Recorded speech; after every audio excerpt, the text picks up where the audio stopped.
เป็นแรกอากาศหนาวหยามนี่นอนคนเดียวบ่หนาวบ่หนาวหนาวแมนหนาวทั้งกายหนาวทั้งใจบ่กายน่ะอุ่นแต่ใจหนาวเย็นเอาคือว่ากายอุ่นมีแนวกอดแล้วบ่กายมีผ้าห่มแล้ว กดผ้าห่มเลยเนาะแมนมันสิอุ่นใช่บ่กอดผ้าห่มกับผ้าห่มกล้าพ่นบ่ใจบ่อุ่นคันนี้คู่กอดนี่ใจอุ่นน้ำเนาะแมน เยอะ มีบ่ดาวเลยพี่น้องอยากได้อยู่ติอยากได้อยากได้อยู่เนาะใจก็สมัครมาเด้อนี่บ่าวลาวบ่าวไทยเอาเบิดเนาะเอาเบิดต่างประเทศก็เอาเพิ่นว่าผู้เฒ่าหลังคนก็เอาเบิดเอา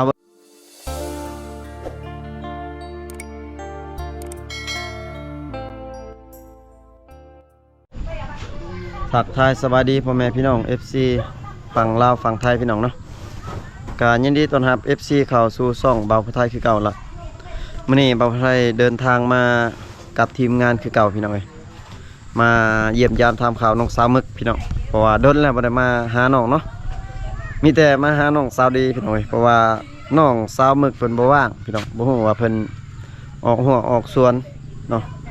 ก็มื้อนี้พอดีเจอน้องเพิ่นอยู่เทิงเฮือนพี่น้องเอ้ยพอดีทีมงานกำลังสิขึ้นไปพี่น้องเนาะเป็นจังได๋ก็ไปติดตามรับชมนำกันพี่น้องเนาะพี่น้องตอนนี้ก็กำลังขึ้นมาหาน้องสาวมึกพี่น้องน้องสาวคนงามดนแล้วบ่ได้มาหาพี่น้องนั่งถ่ายงามสบายดีน้องสวัสดีคือแต่งตัวงามตัวเด้พี่น้องไปลอยพี่น้องเอ้ยคือเห็นงามใช่มื้อจะไปใช้นัดผู้บ่าวไว้บ่ ศพแดงไปร้อนอยู่เนาะสิไปอาบน้ำสิไปอาบน้ำโอ้โหหนาวเนี่ยนี่อยู่ใช่อยู่ใช่สิอาบน้ำนะน้ำอยู่บ้าน น้ำบ้านนี่แม่นคันมีรถก็ไปอาบน้ำอยู่เว้ยแต่บ่มีรถไปบ่สิอ่านสิไปนำไปพี่น้องเอ้ยบ่หนาวบ่อาบน้ำผู้เดียวบ่ไปก็ไปแต่ละเทื่อกันมีคู่ใครแน่มีครูขนาดนี้บ่มีครูบ่เลยบ่มีครูบ่ไปอาบน้ำนะแม่นมีแต่มีคู่กับตาสบู่กับคู่น้องบ่ได้ไปกับหมู่ซะบ่เจอกันอยู่บ้านครูคนของใจน่ะบ่มีเนาะ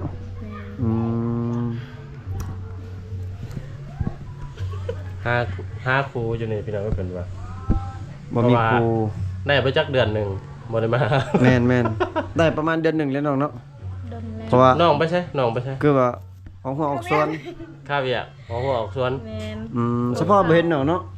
บ่ได้เห็นอยู่บ้านนี่น้องเอ้ยเฉพาะเนาะพี่น้องเฮาก็คือเฮาว่าแหละบ่ได้บังคับกันเนาะเฮาบ่ได้แบบ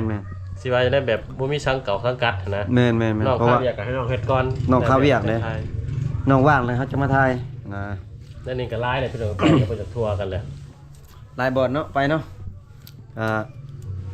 ดนๆจะบ่ได้มาหาน้องพี่น้องเอ้ยยังงามอยู่พี่น้องบ่ฮู้ว่าน้องยังโสดยังเนาะเฒ่ากว่าเก่าเฒ่าก็เก่าเฒ่าก็เก่าแล้วเนาะ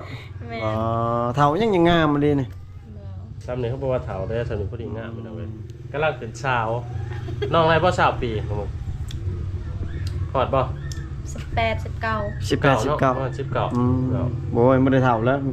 เนาะกำลังเป็นสาวแต่ว่าคือว่าแล้วแถวหนอกเพิ่นฮักก็เบิ่งน้องก็คือ2เดือนก็19แล้วเบิ่งน้องก็คือสิเฒ่าอยู่ผมก็งอกไปแล้วดอนมันผมดอนผมเพิ่นยอมเอาเนาะบ่แม่นน้องเพิ่นเฒ่าได้บ่แม่นหัวงอกบ่แม่นได้พี่น้องเอ้ยน้องไม่ใช่มาเช้านี่คือว่าไกลกันอยู่เขาเมืองบ่แม่นไปเอาเสือเอาเสือจะแบบบ่ได้ไปซื้อยาของยากินบ่และเช้าแล้วบ่สบายน่ะเช้าแล้วกินยาคือว่าเป็นฟรีว่าซั่นกินยามิดใหญ่หรือมิดน้อยมิดน้อยกินยาเม็ดน้อยย่านว่ากินยาแน่หมอสักยาแน่จังเช้าเข้ามาซักน้ำไปสักทิพย์ไปจักเทื่อไปซักเลยเข็มใหญ่เข็มน้อย FC ได้ยินข่าวว่าน้องเป็นฟรีกับ FC บางคนก็เป็นห่วงเนาะแม่นเป็นห่วงว่าให้ไปเบิ่งน้องสาวหมึกแน่เพิ่นเนาะเมื่อเช้าได้มี FC คนนึงเพิ่นซอยค่ายาน้องหมึกแม่นเพิ่นว่าโอ้เห็นน้องหมึกบ่สบายว่าซอยค่ายาน้องหมึกก่อนว่า1,000เป็นซอยแบบไทยผู้ที่น้องกับเขาเมืองไปซื้อยาแน่ไปเอาเครื่องแน่เมื่อเช้านี่เป็นอยู่ใช้เป็นฟรีเป็นเฟอน่ะบนหัวเขาอยู่หัวเขาหรืออยู่ขาบนหัวเขา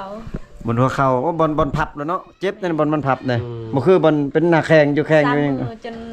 เขาก็บ่ได้กินยันเจ็บขี้ไปขี้บ่ได้ อ๋อ เขาปลาบ่ได้เนาะเจ็บท้อ แม่ ง นเจ็บแห้งยางก็บ่ได้ นั่งก็บ่ได้แมันบ่ต้อง แม่น ต้องยืด นนตลอด นอน นอน ยืด สิบ่ได้ง่าขาขึ้นอยู่ว่าสั้นขาบ่นอน ก็ น่ะ เอาอันนั้นเอาผ้าห่ม อ๋อ โอ้ เอาผ้าห่มล่ะเอาไว้คายอยู่เทิง เดี๋ยวนี้มันแตกแล้วติดังอยู่บ่น้องมันแตกนะแล้วมันดังคอย มันแตกคอยเนาะ แม่นบ่ฮู้ซำว่ามันแตก โอ้ มันเปื่อยบ่ได้เป่าบ่ แล้วมันเป็นน้องเป็นหยัง แต่เขาไ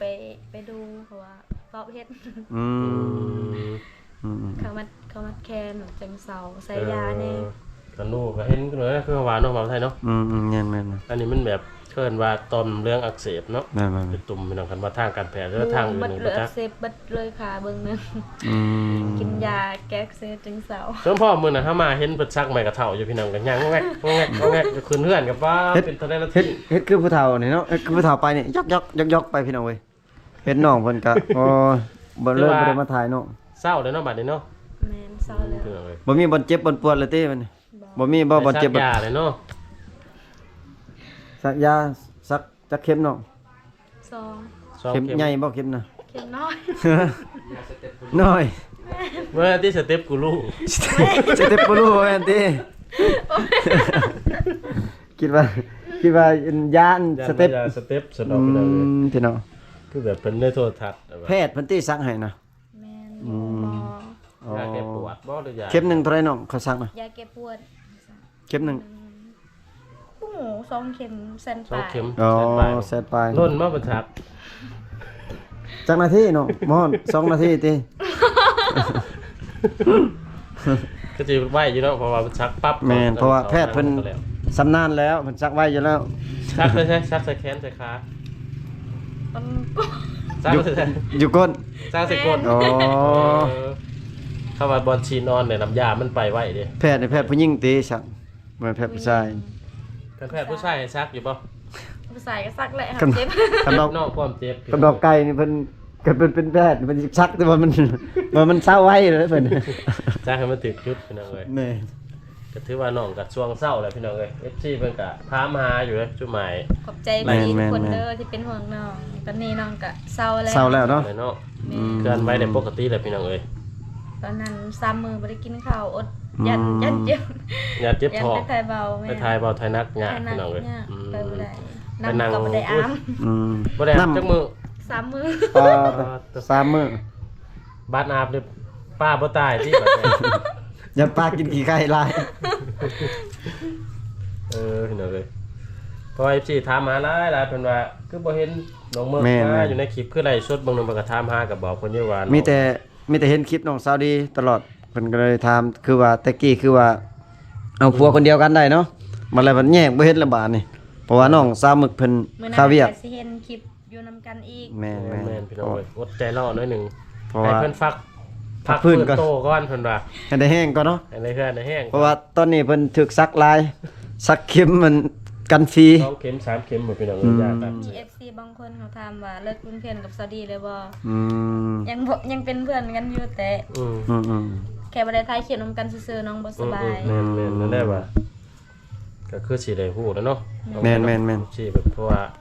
เฮาก็หาเวลามาหาน้องอยู่บางเทื่อมากกับตอนแรกก็น้องบางเทื่อออกสวน แม่นบางทีน้องเพิ่นมาค่ำเฮาก็มาเว้นเนาะ ถ้าใครได้เบิ่งคลิปตัวที่ว่าน้องชานกับสวัสดีอาบน้ำน่ะจะเห็นเนาะเพราะว่า แม่น น้องเมึกมื้อนั้นมาแต่ มา แก้ แต่ เขาบ่ แก้เข่า แก้เขาให้มื้อนั้นเนาะขี่รถ เล็งไปเลยเนาะโอ้โอ้เล็งไปเลยพี่น้องเว้ย กำลังตัดจากนั้นมากกับบ่ได้ทายน้องเด้อพี่น้องเอ้ยอันนี้ก็คือสิว่ากลับมาสู่สภาพปกติแหละพี่น้องเอ้ยมาก็สิมาเยี่ยมยามถามข่าวเพิ่นคือเก่า แม่นฮักเวียกให้เวียกสวนน้องก็แล้วบ่แล้วบ่เดี๋ยวนี้น่ะ ยังโพดเข้ากันยัง อ๋อ เฮ็ดลายดีเนาะจักให้ ให้หนึ่งแต่กวางแบบ กว้างป้าคือขนาด เขา เนาะ เขาสุกก่อนกับเบิดแล้ว กวาง สุกตัวใหม่อีกยัง กวางกวาง พูดได้ครึ่งหนึงบ่หรือว่าพูดเป็นบอลเอา ครึ่งหนึง ยาบ่ได้หกติกระนูดเข้าให้เด้อ บ่บ่ได้หก หก จาง เนาะ เขาเสียแล้ว คิดว่าเสียเอง บ่ จ้างคนเสียอยู่เนาะ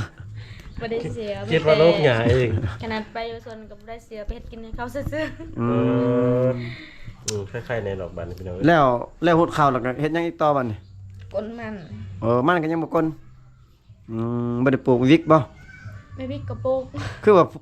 ฝุ่นน่ะคือว่าปะบักลายๆหนึงอยู่ตารางเฮือน ใส่ ยังบ่ได้ใช้เนาะ แม่นยัง งานแต่มันจืดอยู่เด้อ ยังทางยา ทางหญ้าอยู่ ทางหญ้าเสียหญ้า เสียมันแล้วอย่ามันหก บ่ได้หกที่สวนน้องน่ะหกบ่ บ่ได้หก ชวนน้องนำบ่ได้หกม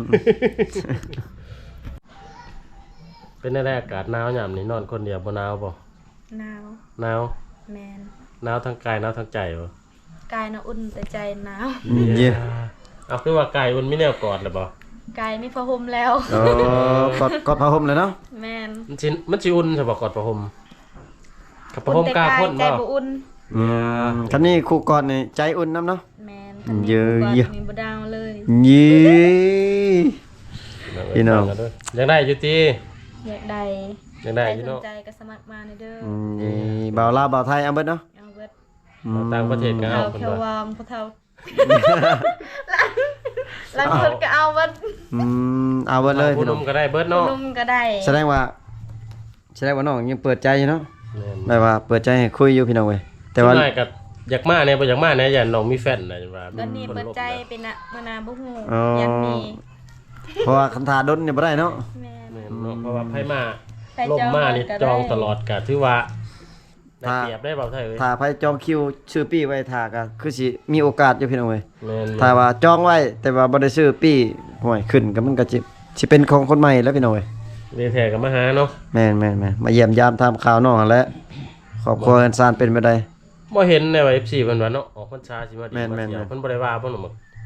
เพิ่นว่าสิไปแต่ข้าวอยากเลยบ่ได้ไปถ้าปีใหม่อีกเพราะว่า นั่นแหละว่ะ อืม ตะกี้ว่าออกพรรษาบัดนี้เพิ่นว่า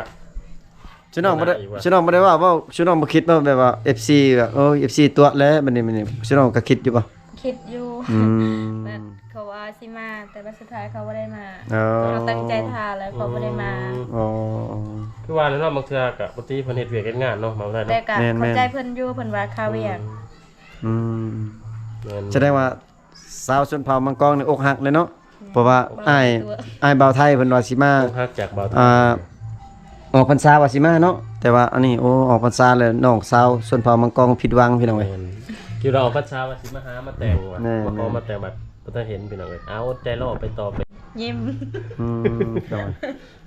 ก็เพิ่นว่าถ้าปีใหม่จังสิมาอีกก็ตั้งใจถ่าอีกแม่นบ่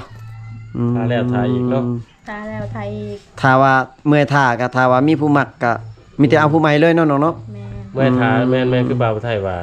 ก็เมื่อยท่าก็มีแต่ตัดใจเลยน้องถ้าว่ามีผู้มักก็ ถ้าสมมุติว่า เอาเล มี ย คนมาเฝ้ามามักน้องตลอดมาล่มตลอดนี่ได้เอาได้บ่สมมุติว่าคันว่า สมมุติว่ามี ตัดสินใจจากเบาไทยเพิ่นบ่มาหานะ ได้ ได้เนาะ อืม พี่น้องเอ้ยทางด้านนี้มีบ่คนมาเฝ้ามันยัง บ่มี บ่มีเนาะ แม่น ไอ้ดีบ่ อืมอีโย พี่น้องเอ้ยคือน้องว่าเนี่ยคันว่ามักฮักก็ให้มาเบิ่งมาหยังกันเนาะ แม่น ถึงใจก็คุยกันต่อคันบ่ถึงใจก็ ไปเบิ่งกันก่อน อันนี้บ่มาหาน้องบัดผู้มาหาก่อนเด้เอาปั๊บตัวได้พี่น้องเอ้ยก็บ่จะอย่าสุไปโทษน้องเด้อบัดนี้พี่น้องเอ้ย จังนั้นเพิ่นว่าตอนถ่ายคลิปก็เปิดใจแบบเอาผัวแล้ว มาแล้วปุ๊บปั๊บเอาผัวก็บ่สร้างว่าตัวนั้น เพราะว่า เนาะเบิ่งเนาะ แม่ เพราะว่าตัวนั้นมันเรื่องอนาคตเนาะเฮาก็ แม่น ทำกับบ่ฮู้คือกัน แม่น ช่วงนี้แฮงช่วงยามหนาวบางเทื่อนอนไปหนาวหลายโอ้เบิ่งหาคู่หาของมากอดก็เพราะว่า แฮงเอาง่ายได้เนาะเขาเจ้าอยู่ในเขตชนบทพี่น้องเว้ยเอาลูกเอาผัวง่ายนะเอาเมียพี่น้อง แม่นเนี่ย ถ้าไปนำกันเทื่อหนึงสองเทื่อก็สิมันปั๊บเลยแหละพี่น้อง ติด ได้เลย นะม ถ้า FC มาก็คือสิติดปั๊บเลยเข้าไปเทื่อหนึงเทื่อสองพี่น้อง นอนก็นอนอยู่ห้องเลยติหนู แม่น ยังบ่มีประตูคือเก่า